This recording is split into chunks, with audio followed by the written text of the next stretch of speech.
Building a family can be a complicated, messy, lonely, and sometimes heartbreaking process. But you don't have to navigate this challenging journey alone. Welcome to the All Paths podcast, where we support and celebrate all of the different ways there are to grow your family. We are your hosts, Kate and Emily from the nonprofit organization All Paths Family Building. And today we're talking with our friend and colleague Heather about her journey and her work in this space. Heather, thank you for joining us today on the podcast. Thank you so much for having me. Really love the work that y'all do and want to see what I can do to help it further. Yeah. Well, you already do, but we're happy to talk to you so much today. So before we get into your family building journey in more detail, we'd love you to briefly introduce yourself to our listeners. Sure. So I'm Heather Smith. I own an acupuncture practice in Lexington, Massachusetts called Wanderwell Acupuncture. And I work with people who are struggling to build their families and support them through that journey using acupuncture and supplements and lifestyle changes that come from East Asian medicine.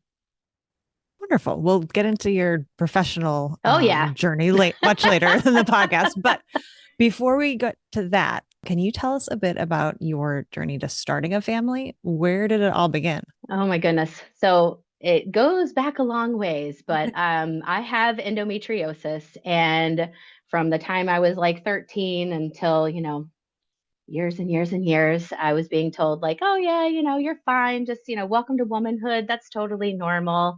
And my husband and I had been trying for a while to build our family and nothing was happening. And I went to my doctor because my periods had hit a point where they were so painful that like I was struggling to go to work. At the time I was a teacher and a massage therapist. So I was teaching massage therapy school at the time. And basically my doctor was like, oh, well, y'all have been trying for like 2 years. We should get you evaluated. And also, let's just try to get you pregnant faster. Let's not worry about the root potential cause of things, right? Let's just try to get you pregnant faster. So we went and met with a reproductive endocrinologist and tried, taking letrozole at home, trying, clomid at home. And then we did do some IUIs at a clinic. And at the time I was looking at going to acupuncture school and I was like, this isn't working. I feel like my doctor's not really listening to me when I ask questions. So I think I'm going to stop for right now.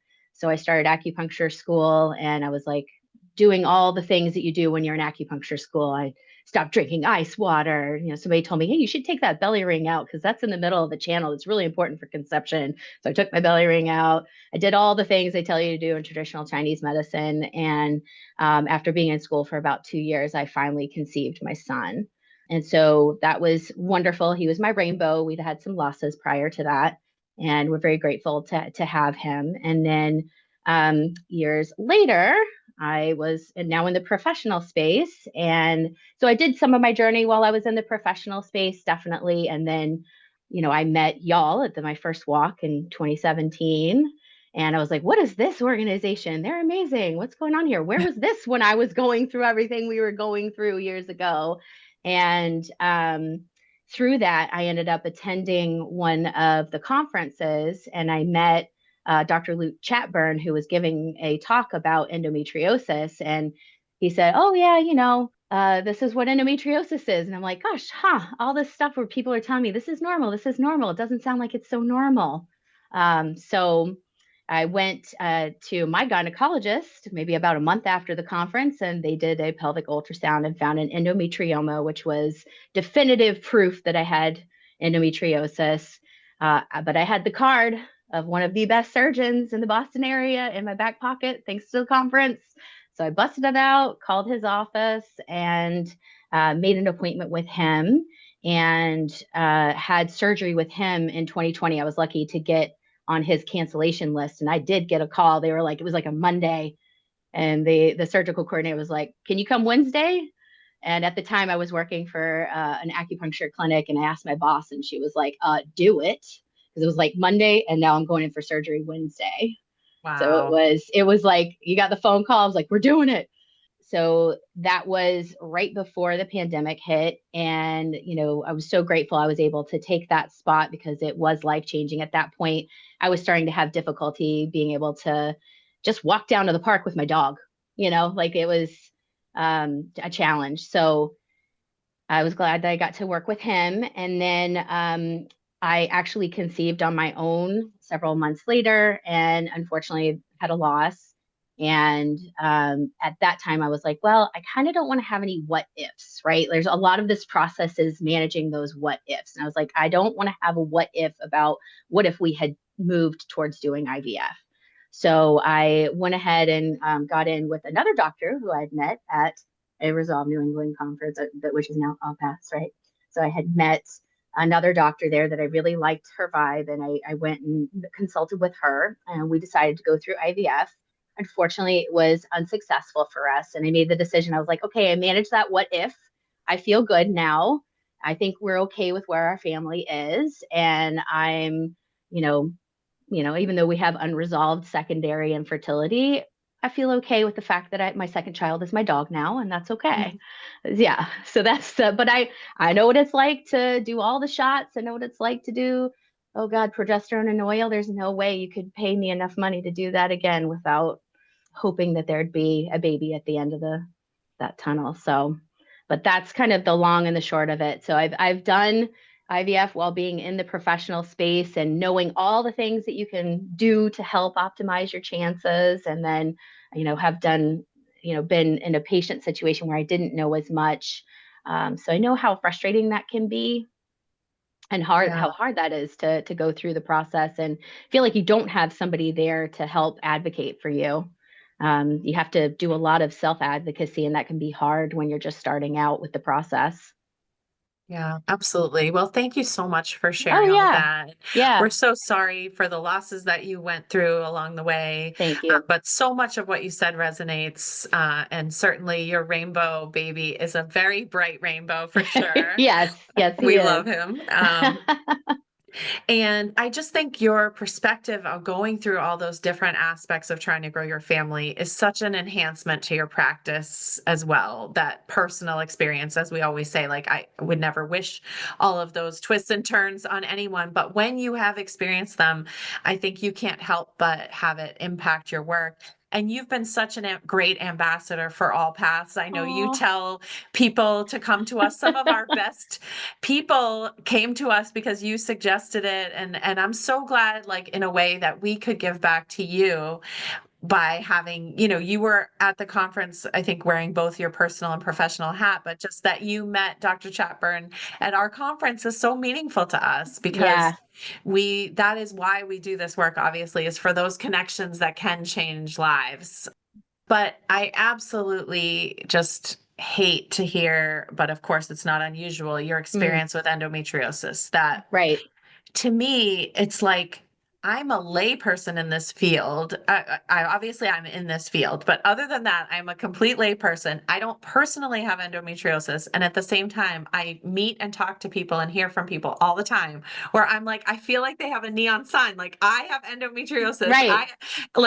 And there's like a 7 to 10 year average time it takes for people to be diagnosed. And this is even people who, it's not like they're people not going to the doctor or not telling the doctor that they're experiencing these symptoms. They're telling their medical providers that they're having these symptoms, and they are still not being told to even explore or question whether it might be endometriosis. And it's infuriating to me. We're trying, obviously, and I say the collective we is trying to make it better, but it's still so bad. And I'm probably most concerned about the people who particularly don't have a family maybe that's talking about menstrual health, and you don't know what's normal pain or abnormal pain. And so then we have, like I said, it's infuriating to me the people who go to their doctor or their school nurse and they're still not flagged as potentially having this. But I really worry about the people, especially young people, struggling silently with this and not knowing that there is a life beyond these symptoms. And again, it's kind of funny for All Paths because we are obviously a fertility and family building oriented nonprofit, but to us, we're part of the voices saying, this is not only a menstrual disease, this is not only a fertility disease, this is a full body condition. Yeah. So I'm so happy you got the care you needed, but it took way, way too long. Yeah. Um, so, how has that, and endometriosis is a lifelong Right. experience as well. So, how has sort of endometriosis intersected with your fertility struggles and beyond? Well, so I think, it's for me, it's this like this thing, this misconception in our society. Like there are things that are common and there are things that are normal. And I think for me, I wish somebody had told me that being in that much pain was not normal, right? Like nobody said, as a matter of fact, like I said, that one of my doctors is like, welcome to womanhood. This is totally normal. People deal with this all the time. Passing out from being in so much pain, totally normal. And to me, I think it made it more challenging to know how to advocate for myself when I was in the fertility world, because I had sort of been gaslit by doctors previously, right? That this is normal, right? So obviously it must be normal to have challenges conceiving. It must be normal to have losses here and there, right? Like that just, I think, kind of complicated my journey a little bit, at least when we were going for my son, because I just didn't know how to balance that common versus normal aspect. And I think the endometriosis piece really colored that experience. That's so important. Someone who's also told in high school, they're like, oh, you probably have endo. It's not a big deal. It might, Right. make it harder to get pregnant. I was like, okay, what do you mean not a big deal? I just like laid out this huge laundry list of symptoms and okay, I just have to suck it up. Like that's Right. yeah. So even when it's mentioned, it's not explained or given like the Yeah. weight that it deserves. And you end Right. up, like you were saying, Heather, like with all these people, especially all these young folks being essentially gaslit by their own care team that suck it up, buttercup. Yeah, I think it's very true. I know, I remember even mentioning surgery to one of my providers somewhere along the road, pre Dr. Chatburn, right? And I remember her saying, it only confirms diagnosis. It doesn't actually help with pain or symptoms. And I think doctors are still saying that, and that's Right? not true. And it's No. it's less true every day, and they're still saying that. Oh, Right.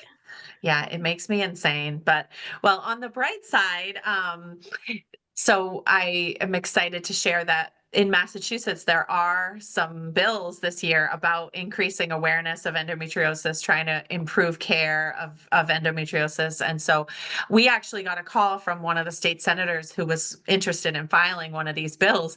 And I think his staff person probably thought I was like crazy, but I got so excited because never in my 10-year career had anyone proactively reached out to our organization to That's say they awesome. wanted to do something about endometriosis. So there are bills currently pending in Massachusetts, and I know, Heather, you and your family live in Massachusetts, so there's definitely going to be opportunities for you to be an advocate for this and share your Okay. story. So there's information on our website about the bills and about how you can take action.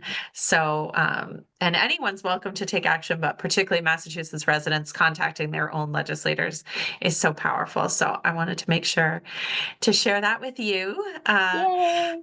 And so I know again that you personally are so passionate about the real, like, it's not enough to say like wraparound care, but the mind body wellness part of a journey to grow your family, and that how it is not only Eastern medicine or like just the treatment avenues people might be traveling, but everything that complements it, including emotional support.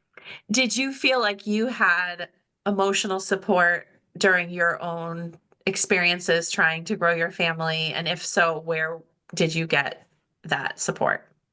So I actually did not have support during the initial 4 years that we were trying for my son. I had support from, honestly, my acupuncturist was one of my sources of support during that process. And then, I felt like she was one of actually the first people who said you might have endometriosis. But it was very lonely. It was very lonely during those 4 years and just, did not feel like I had a provider who was listening to me or answering my questions in a way that made sense to me. I needed a lot more education. I think that's partially why I do this now as a professional. But it was hard. So when I found out about All Paths in 2017, I was like, where has this been the whole time? The second time around, I actually grabbed the professional directory and was like, I'm calling somebody on this professional directory to help me deal with the emotions of secondary for infertility, and also being a professional who's navigating this space at the same time. So I'm, supporting people in their own process, but also needed support myself. So I was really, really grateful for that professional directory, because I was just like, okay, I've got some names here. Who's taking patients and who do I feel like is a good match for me? And so that was really, really helpful to have. So the second time around, I feel was much more grounded. I felt less alone, and just made a huge difference in how I felt about my overall experience there. Whereas like the first time around just was really hard. It felt like I was trudging through mud. And even though there was still mud to walk through the second time around, I wasn't doing it by myself. There was somebody throwing me a rope to try to help make it a little easier. We're happy to be part of your support system now.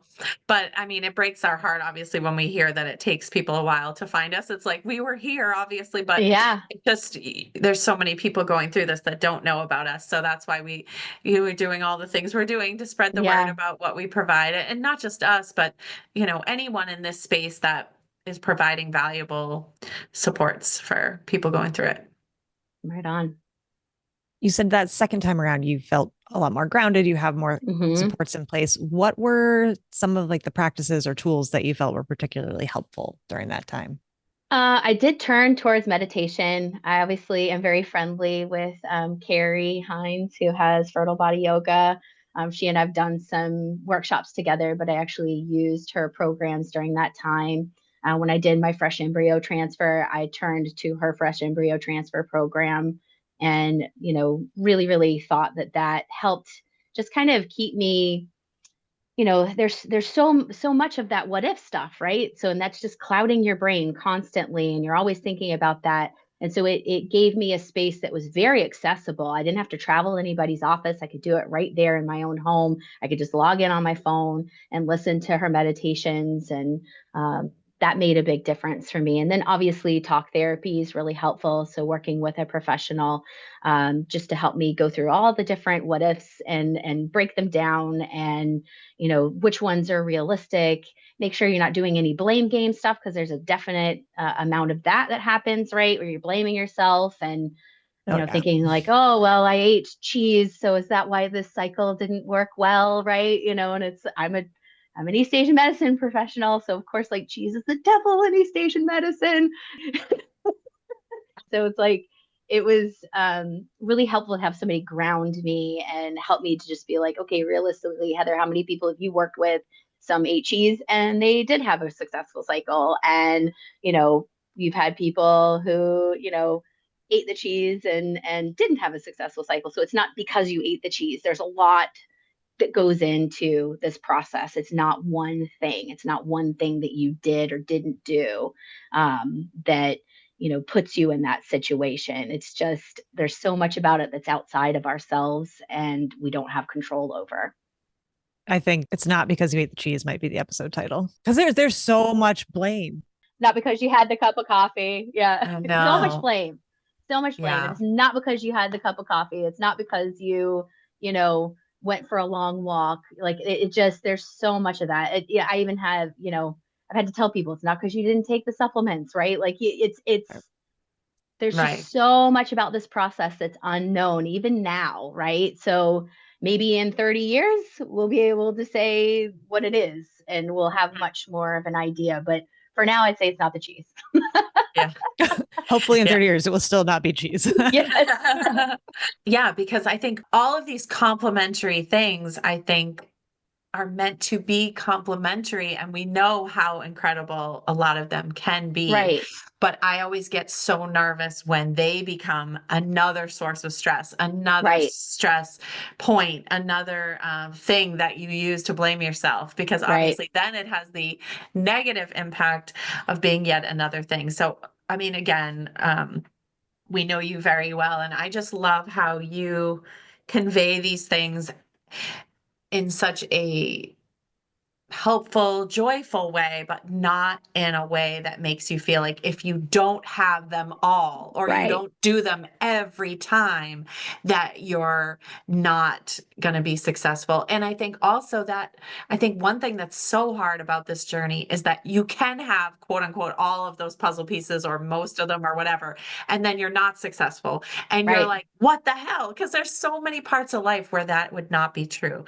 That and I think in some ways I understand they do it, and sometimes I find myself doing it too. But people share their embryo pictures and they say that the doctor told them how beautiful their embryo was. Mm-hmm. And I mean, sometimes they are. I find myself doing that same thing, like that embryo looks like a winner. And it's like, but then when they're not successful, I think it makes it even harder because you've been pumped up in a way like that's the amazing graded embryo or an amazing looking embryo or both. Right. And or you've done all the things and then you're not successful and it feels just added sadness about that. So I'm all about anything we can do to lessen the stress and sadness, obviously, while Right. doing it's empowering though, a lot of the options that Right. you share and convey to people. Right. Yeah, I give people a care plan when they come in, and it's got like their Chinese medicine diagnosis and any foods that would support that diagnosis, and then any lifestyle things and supplements that might be helpful. But I tell them it's a menu. Choose what feels right to you off the menu. I'm not going to sit in judgment of you in any way, shape, or form. If something on the menu doesn't sound good, it's just like going to a restaurant, right?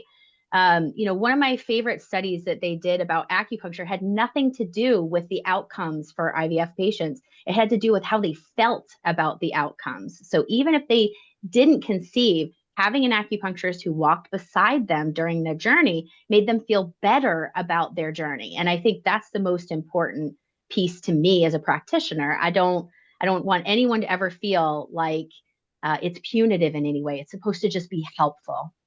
I love that so much. And I just think that's so important. And I was struck by the fact that you were saying, which I love, that, not to say, which again, I can relate to, that you don't have emotions sometimes about Right. not having grown your family, beyond your son, but Right. that you sound very much at peace with it, though, and that I you am. do Yeah. feel resolved in many ways, which is obviously what we want for every person to end. But I'm struck by the fact that you feel that way, even though you could have said, I did this, I did that, I did this, and I wasn't Right. successful. But it's that I think you felt held more during that part of the experience. And so even though the resolution or, the outcome Right. wasn't what you were expected, you feel resolution because of how it was that you experienced it, which I think is Right. so great. I'm Yeah. so glad about that. Well, I do want to hear more about your Okay. professional journey because you said how you were a teacher. Yep. Um, so how did your professional path evolve over time? So, interestingly enough, when I was a teacher, I moved to Massachusetts, and Massachusetts did not agree with my lungs. For whatever reason, we didn't get along. So, I moved from Savannah, Georgia, and all of a sudden, this like dry winter weather. And I had a doctor tell me, "You are maxed out on medications. There's nothing more we can do for you."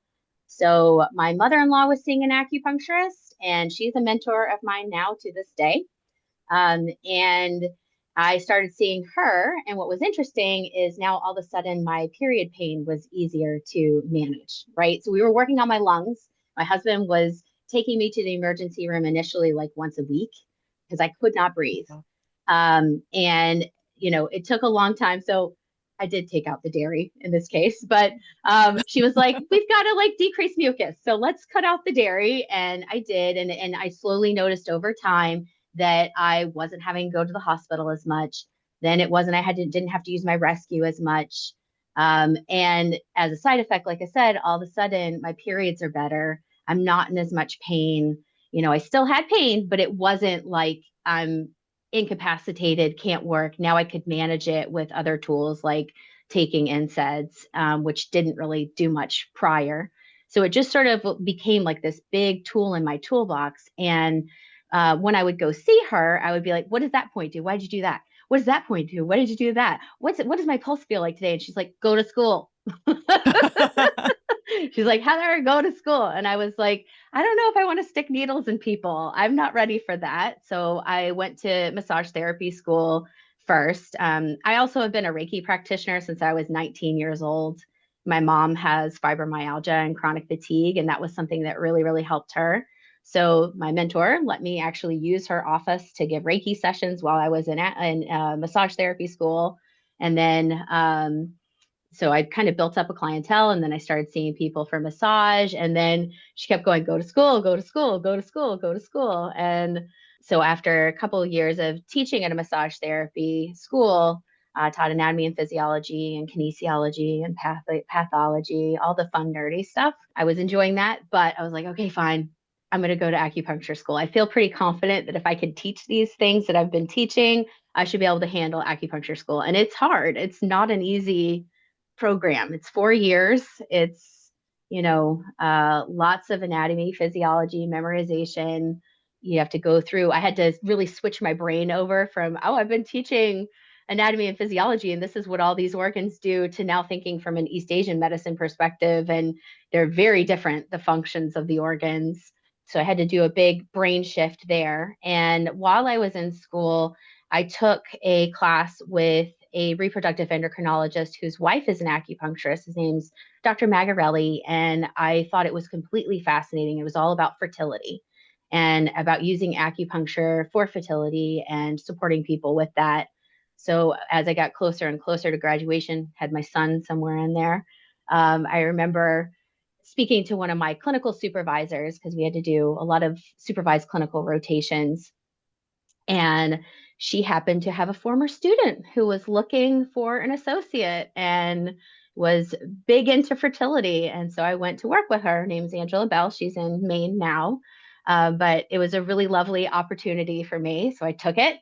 And I learned a lot from her. So I went from that one class with Dr. Magarelli to now working under another acupuncturist for about 2.5 years.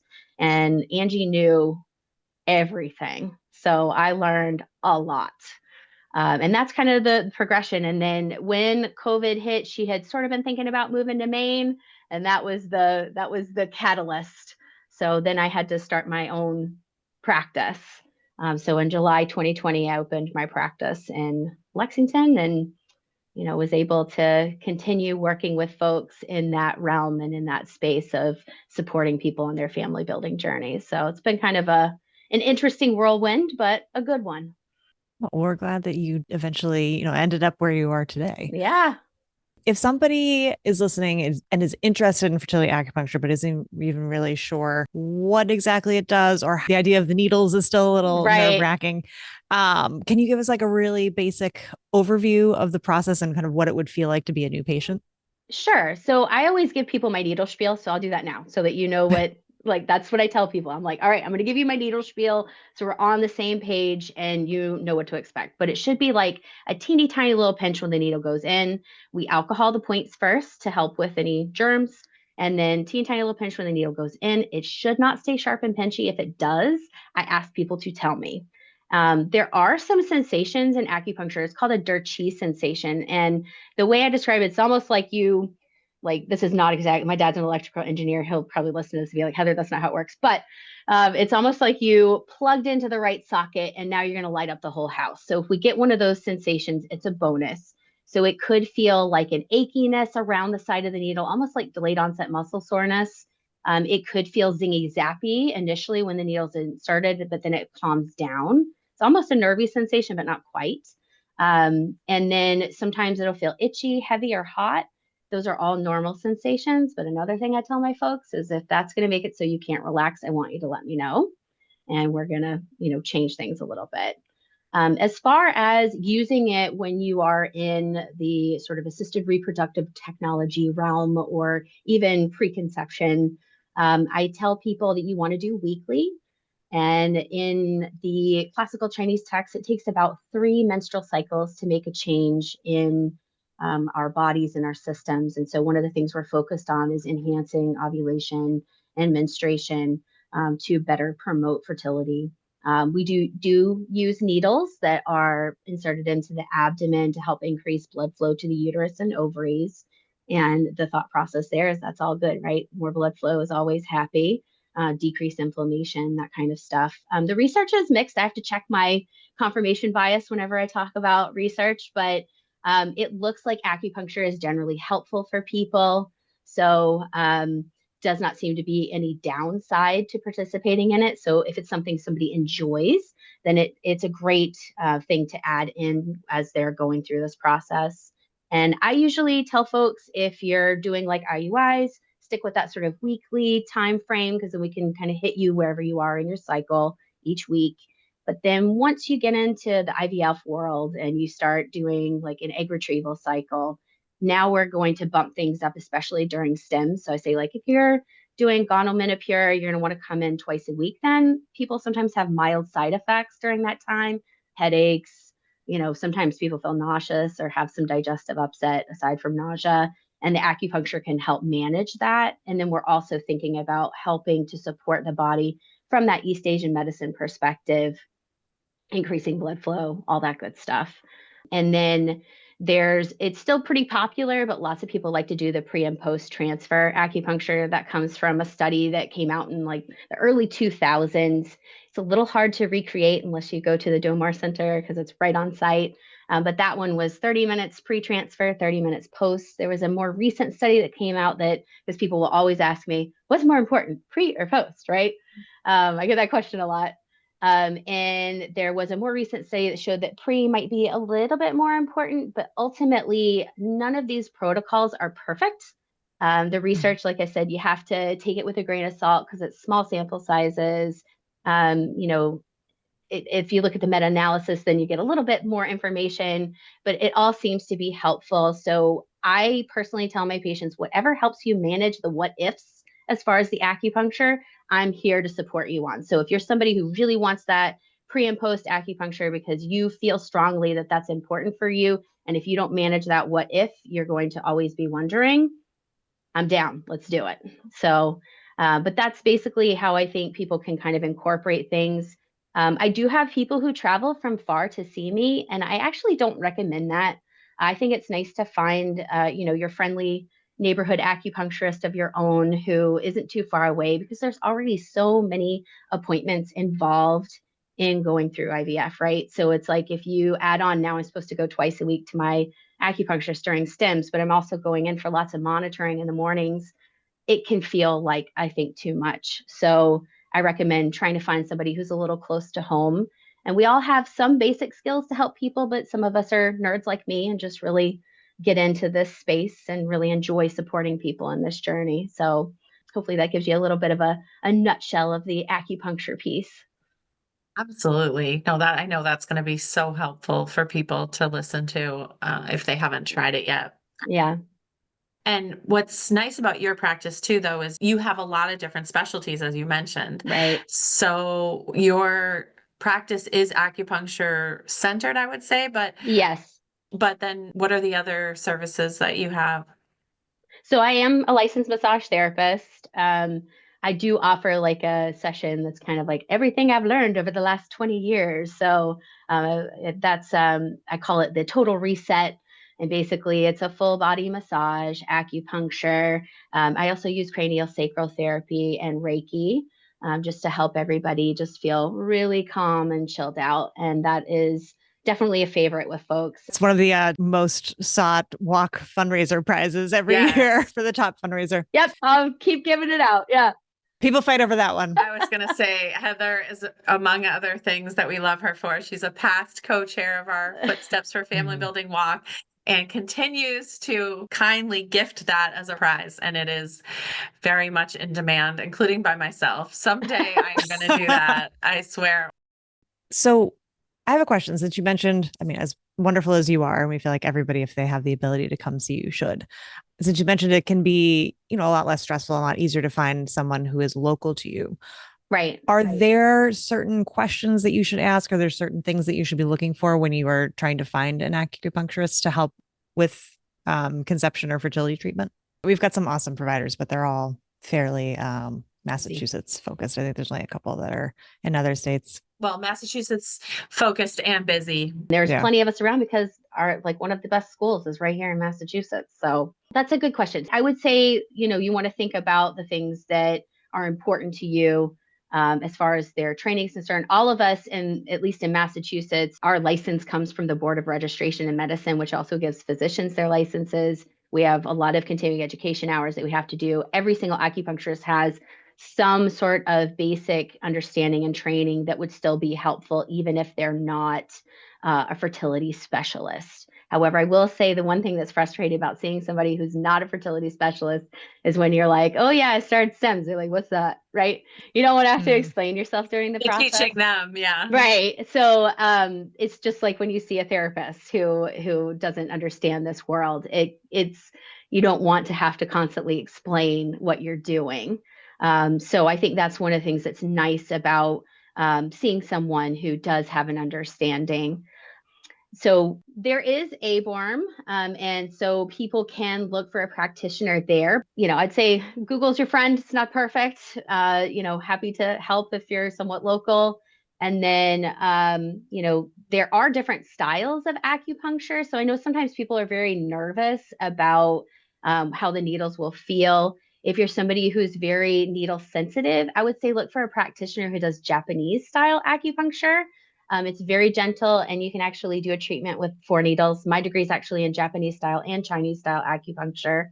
And I love that because it gives me the ability to kind of meet those patients who are a little bit more nervous. That's awesome. So before we start to wrap things up, is there anything that we haven't asked about that you would want to share, either kind of on your personal journey or the professional side of things? I guess maybe going into a little bit of endometriosis, because I feel like that's something that I have to coach people on how helping them to get a diagnosis. So a lot of times what I'll have or recommend to people is get like a paper calendar or an app that you like and track symptoms, things like did you miss work? Did you miss out on an activity? If you're in school, did you have to stay home from school or not do an after school activity because you were in so much pain? Did you take something? Did it help? Did it not help? Did heat help? Where was the pain? Just really tracking your symptoms, because I think when you go in to see a provider and you have all of that on paper and they can see how much this is getting in the way of your daily life, it can lead to, I hope, a potentially faster diagnosis process, right? Instead of, if you've missed so many days of work because of pain, that's not okay. And I think doctors tend to take that a little bit more seriously. But I think that is probably one of the key things there is I think just being able to advocate for yourself and to, have that, like you can see it. It's right there. Yeah, that's a really good recommendation. I wish I had done that. Yeah, I know. And I'd say also if you have like family members, even if they didn't have a diagnosis, but if they struggled with some of these same symptoms, I think doctors definitely take that seriously as part of the metric of figuring out if they think that's what you have. Right. Yeah. So as we wrap up, there are 2 questions that we do like to ask all of our guests. So I'll share them both with you now and you can answer them in whatever order you'd like. But the first is, what's one thing that you would say to someone who is just starting to try to grow their family? And the flip side is, what is one thing that you wish people would stop saying when someone shares with them that they are struggling to build their family? Okay. So I guess that for people who are just starting out, I would say don't lose sight of joy. Cultivate joy. Joy is huge. And I've mentioned this a lot, the what ifs, right? So a lot of times we can allow those what ifs to steal those little everyday joys that we have in our lives, whether it's you're that person who's used to having a cup of coffee in the morning and staring at the sun and taking a few deep breaths, right? And now you're like, oh, I can't have coffee anymore, which I'll say, if your doctor didn't tell you can't have coffee, don't take the joy away if that's something that gives you joy. But, if you play an instrument, get that instrument out and start playing again. If you have hobbies that you like, grab those and start doing them again, because I think this process can really be a thief of joy. And so it's imperative that we get as much of that joy back in as possible and hold on to it. And then for folks who, things you shouldn't say. I would say like this even incorporates the whole like stress and relaxation piece, because if your phrase that you're going to say to somebody who has now told you that they are struggling to conceive, if your phrase starts with, have you tried? Don't say it. Like, don't say it. And that's even, have you tried acupuncture? Don't say it, because, right? Don't say it, because they've thought about it. They've looked it up online. That is not helpful in any way. Don't try to solve the problem for them.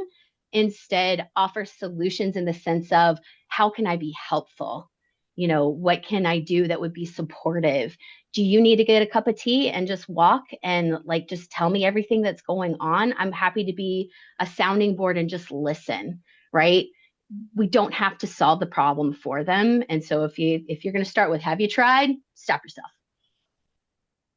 I love this. I mean, I think those are both perfect answers, but I really love what you said about cultivating joy, because you're right. This can like suck all of the joy out of every part of your life, and just take over everything. So that might be my favorite answer we've gotten for that one so far. Not surprising at all that you would have our favorite answer. If people want to get in touch with you, what is the best way for them to do that? So if like folks need help finding an acupuncturist in their area, and they, I can try my best. I also, but they could email me. That would be probably the easiest way. Well, thank you, Heather, so much. It was so lovely talking to you today. Thank you. I'm glad that I was able to do this, and thanks for having me. We hope you'll join us next time for more family building stories and resources. Be sure to subscribe wherever you listen to podcasts to make sure you never miss an episode. And follow us on social media at allpathsfb, or visit our website, allpathsfb.org, for more information about our work. All Paths Family Building is so grateful to the members of our circle of support who are vital to our ability to provide emotional support, education, and advocacy that is open to anyone struggling to grow their families. Today, we want to send a special thank you to our silver sponsor, Mass General Hospital. Thank you for joining us for this episode. Please help spread the word so that anyone who is struggling to grow their family can join the conversation. It's an honor to walk with you on your family building journey.